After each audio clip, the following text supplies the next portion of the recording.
Assalamualaikum warahmatullahi wabarakatuh. Perkenalkan, nama saya Fernanda Widya Silviana dengan NIM 19.0321100099 dari kelas TPAC. Di sini saya akan menjelaskan tentang analisis tata niaga produk agribisnis pada komoditas jagung di Pasar Cepogo, Kecamatan Kembang, Kabupaten Jepara.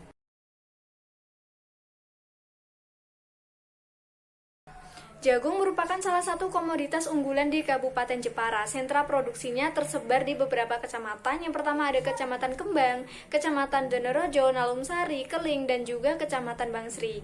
Produksi dan luas panen. Di sini pada tahun 2017, produksi jagung di Jepara naik hingga 12.000 ton. Pada tahun 2016 hanya 58.000 ton dan pada tahun 2017 mencapai 70.000 ton. Peningkatan produksi jagung ini juga disebabkan karena peningkatan luas lahan yang awalnya hanya 8.675 hektar dan pada tahun 2017 ini meningkat hingga 10.760 hektar. Namun sayangnya pada tahun 2018 produksi jagung turun mencapai 53.117,6 ton. Hal ini juga disebabkan karena luas lahan panen jagung yang juga turun. Yang awalnya 10.000 hektar lebih pada tahun 2018 hanya mencapai 6.356,4 hektar. Pemasaran jagung di sini perlu diperhatikan baik di Kabupaten Jepara maupun di kawasan perkecamatan. Contohnya adalah di Kecamatan Kembang. Terutama dalam hal efisiensi pemasarannya, panjang rantai pemasaran dan juga besarnya margin keuntungan sangat mempengaruhi efisiensi pasar. Dengan demikian diperlukan analisis tata niaga komoditas jagung.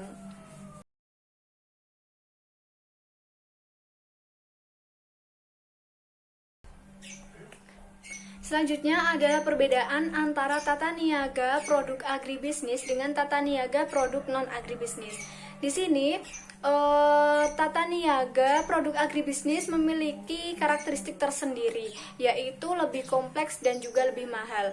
Lalu tata niaga komoditas pertanian ini lebih kompleks dan juga mahal karena proses pembelian hasil produksi ini berasal dari petani atau sentra produksi yang kemudian dilanjutkan ke daerah konsentrasi konsumsi yang berlangsung cukup sulit dan juga cukup mahal. Sebab pemasaran produksi pertanian pada umumnya bersifat konsentratif distributif, berbeda dengan produk-produk non-pertanian.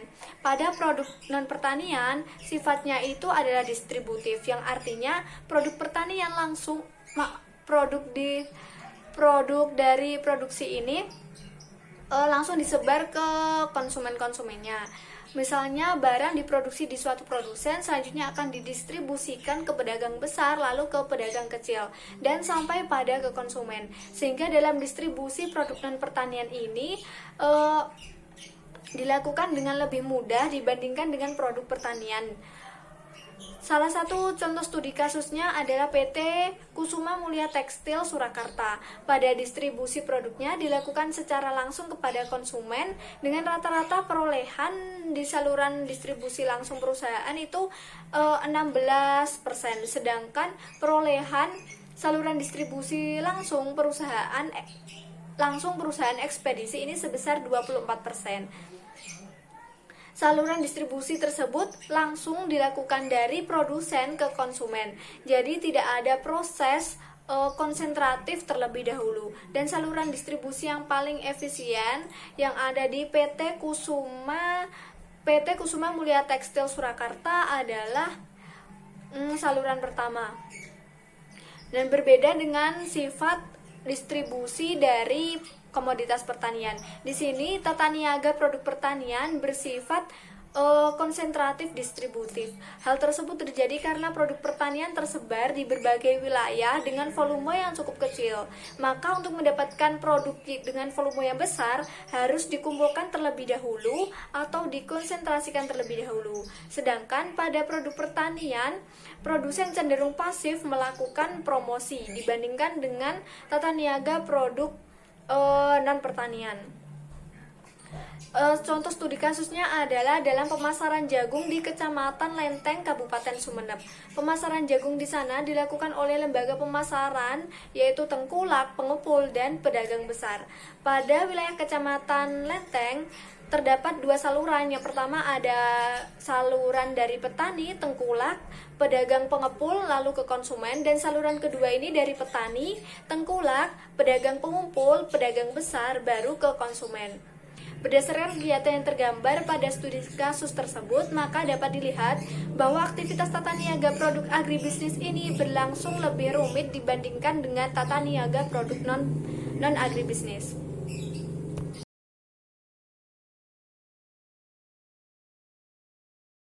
Selanjutnya adalah analisis tata niaga jagung dengan pendekatan komoditas dan juga pendekatan fungsi. Di sini komoditas yang saya pilih adalah komoditas jagung dan nama pasarnya adalah Pasar Cepogo yang terletak di Kecamatan Kembang, Kabupaten Jepara. Yang pertama di sini ada pendekatan komoditas. Jagung merupakan salah satu komoditas utama di Indonesia. Jika dilihat dari budidayanya, jagung termasuk ke dalam tanaman dengan masa tanam yang cukup pendek, yaitu 80 hingga 130 hari atau sekitar 3-5 bulan. Budidaya jagung ini juga cukup mudah dan syarat tumbuhnya juga cukup mudah.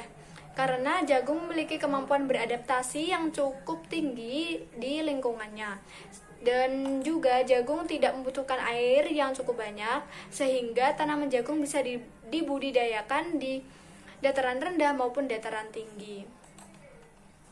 Lalu jagung juga banyak dimanfaatkan untuk keperluan pangan, misalnya digunakan untuk tepung jagung dan juga dapat digunakan sebagai bahan industri pakan ternak, misalnya untuk pakan ternak ayam. Dan selain kedua kegunaan tersebut, jagung juga bisa digunakan sebagai bahan baku bioetanol. Adapun kandungan-kandungan di dalam jagung ini cukup banyak dan juga terdapat komponen pangan fungsional. Ya, di dalamnya termasuk ada serat pangan yang dibutuhkan oleh tubuh, lalu asam lemak esensial, isoflavon, mineral, antosianin, dan beta karoten. Wilayah Jepara di sini memiliki luas panen jagung sebesar 6.356,4 hektar di tahun 2018 dengan total produksinya sebesar 53.117,6 ton. Dengan produksi tertinggi di Kecamatan Kembang pada tahun 2018 tentunya, yaitu sebesar 13.074,9 ton, dan luas lahan panen jagung di Kecamatan Kembang ini seluas 1.616 hektar. Sehingga produktivitas jagung di Kecamatan Kembang dapat dihitung dan produktivitasnya mencapai 8,09 ton per hektar. Untuk produksi kedua di sini ada Kecamatan Bangsri. Total produksi jagung pada tahun 2018 ini mencapai 12.320,9 ton dengan luas lahan panen seluas 1.443 hektar. Produktivitasnya mencapai 8,54 ton per hektar. Berdasarkan data tersebut dapat diketahui bahwa produktivitas jagung di Kecamatan Bangsri lebih tinggi dibandingkan Kecamatan Kembang. Selanjutnya adalah functional approach atau pendekatan fungsi. Pada tata niaga produk agribisnis jagung di Kecamatan Kembang, Kabupaten Jepara terdapat beberapa fungsi. Yang pertama ada fungsi pertukaran, lalu ada fungsi fisik, dan juga ada fungsi facilitation. Fungsi pertukaran merupakan sebuah aktivitas yang berkaitan dengan pemindahan hak kepemilikan atau perubahan kepemilikan. Dalam fungsi pertukaran ini terdapat aktivitas pembelian dan juga penjualan. Yang pertama untuk aktivitas penjualan. Beberapa yang melakukan aktivitas penjualan adalah petani, lalu pengepul, lalu ada juga pedagang besar. Dan untuk aktivitas pembelian ini dilakukan oleh pengepul, lalu pedagang besar, dan juga konsumennya adalah fungsi fisik. Fungsi fisik merupakan semua kegiatan atau perlakuan yang dilakukan pada barang sehingga dalam aktivitas tersebut diperoleh kegunaan waktu dan juga kegunaan tempat. Fungsi fisik di sini terdapat dua macam yang dilakukan pada komoditas jagung di Pasar Cepogo.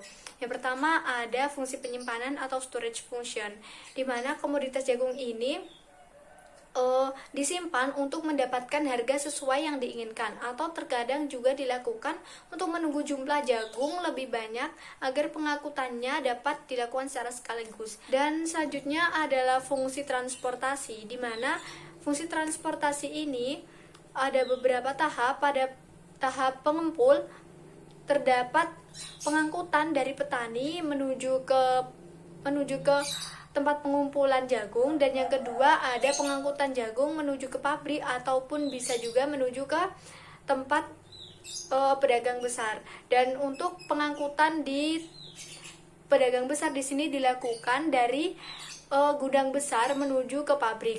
Dan selanjutnya ada fungsi facilitation. Fungsi facilitation ini Fungsi fasilitasi yang dilakukan pada komoditas jagung ini adalah standarisasi, di mana jagung yang dipasarkan harus memiliki kadar air 17 atau di bawahnya. Ketika kandungan kadar air ini masih belum memenuhi syarat, maka harus dilakukan pengeringan kembali, atau pabrik tidak bisa menerima jagung tersebut. Sehingga dari pengepul atau juga dari pedagang besar ini mempunyai risk bearing function atau risiko fisik, tidak hanya karena kandungan kadar air, namun juga bisa disebabkan oleh perubahan harga yang bisa kapanpun berubah.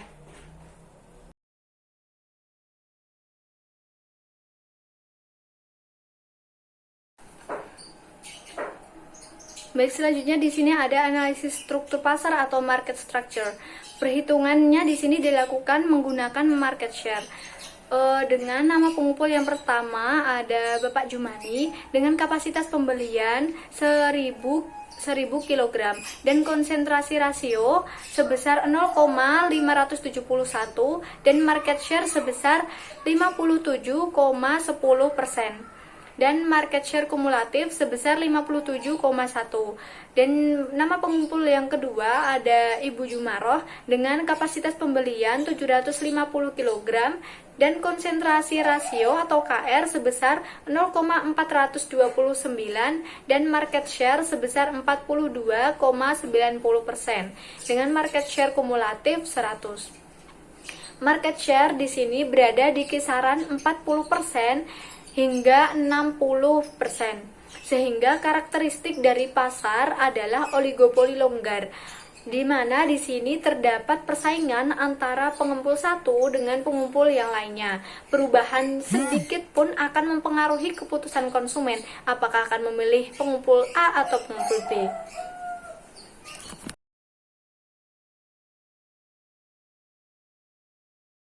Analisis perilaku pasar atau market conduct.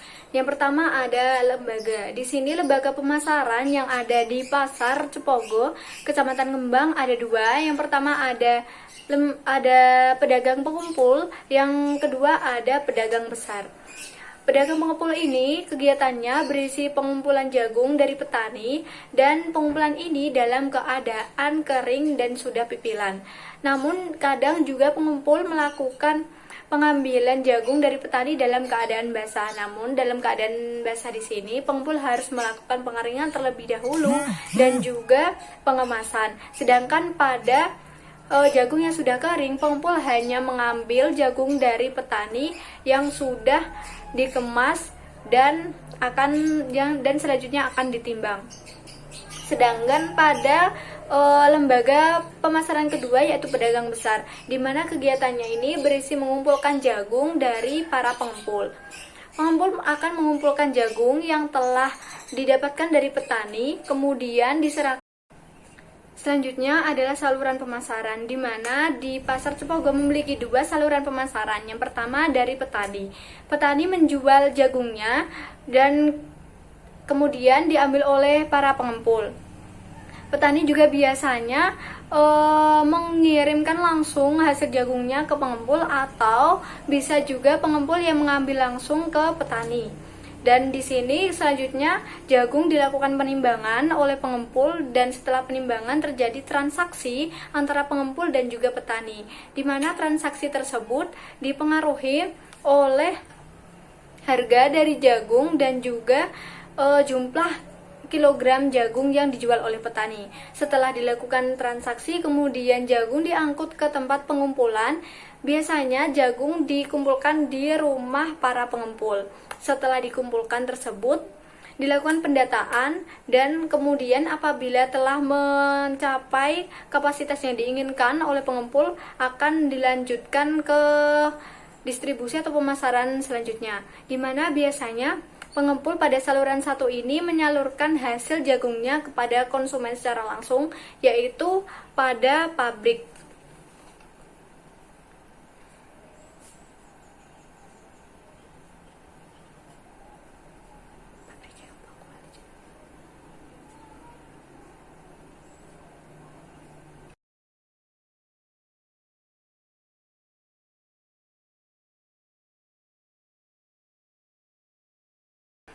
Yang terakhir ada analisis penampilan pasar atau market performance. Di sini hal yang dilakukan adalah menghitung margin dan juga menghitung farmer share-nya. Untuk perhitungan margin saluran pertama, di sini ada pengepul.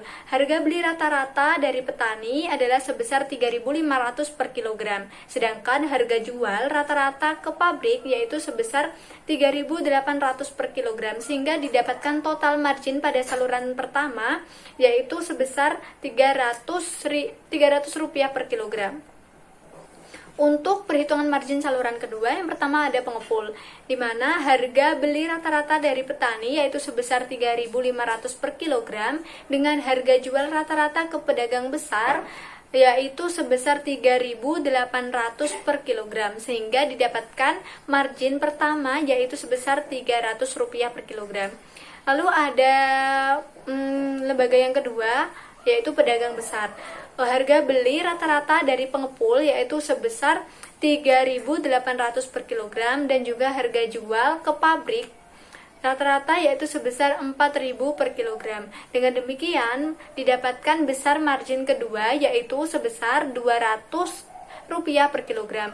Dengan perhitungan tersebut didapatkan margin total di saluran pemasaran kedua yaitu sebesar 500 rupiah per kilogram.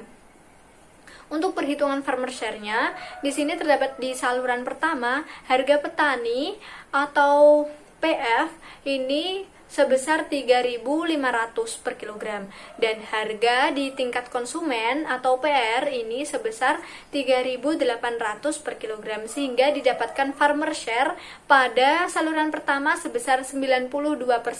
Untuk saluran kedua di sini harga di petani sebesar 3.500 per kilogram, dan harga di konsumen sebesar 4.000 rupiah per kilogram. Sehingga farmer share pada saluran kedua di sini adalah sebesar 87,5%. Dari perhitungan antara margin dan juga farmer share di sini didapatkan kesimpulan bahwa saluran pertama di sini lebih efektif dibandingkan dengan saluran kedua. Mengapa? Karena pada saluran pertama di sini mempunyai margin lebih